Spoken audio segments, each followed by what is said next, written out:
Hi, to enable and disable double tap to lock screen on iPhone 16e, you're gonna go in your phone settings first.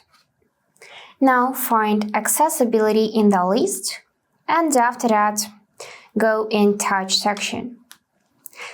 And now you can enable tap to wake, so wake the screen when you tap on the display. But to enable double tap to lock screen, we need to scroll all the way down and go in back tap. Here just double tap and find this feature lock screen in the list and save changes using this back arrow. So now we can double tap back part of the phone to lock screen. But sometimes it does not react, so this feature does not work perfectly, but it still works. So you can double tap to lock your screen, and let's try this out again.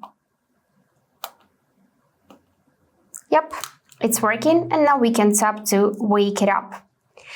And to disable this feature, just go back in back tap setting, choose double tap, and then set none. That's all.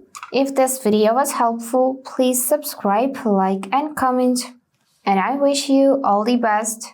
Bye bye.